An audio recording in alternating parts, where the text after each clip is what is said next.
আসসালামু আলাইকুম ওয়া রাহমাতুল্লাহ। সম্মানিত ভিউয়ার্স,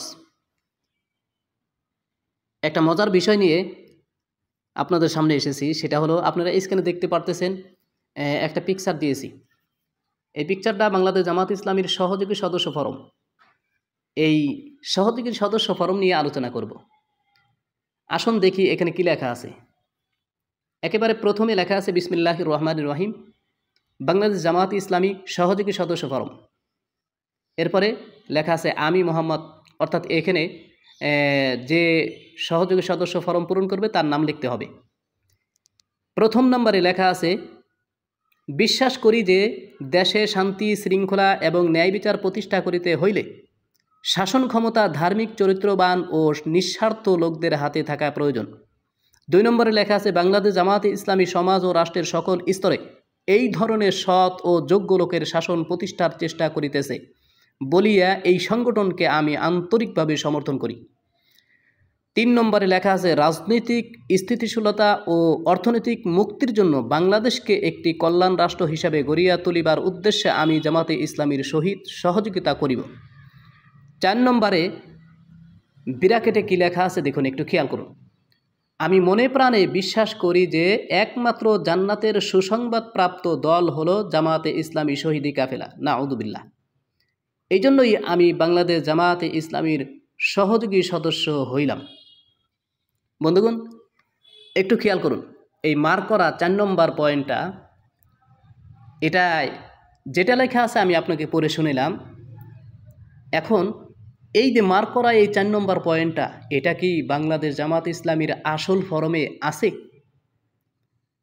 এবার আসুন আসল ফরমে কি আছে সেটা জেনে আসি।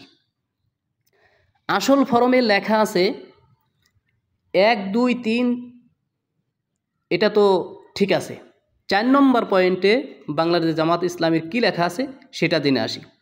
4 নম্বর পয়েন্টে লেখা আছে, আমার জীবনকে নৈতিক দিক দিয়ে উন্নত করিবার জন্য সর্বদা চেষ্টা করিব।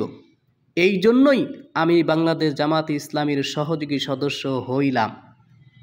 এরপরে তারিখ আছে, স্বাক্ষর আছে। এটা হলো 4 নম্বর পয়েন্ট।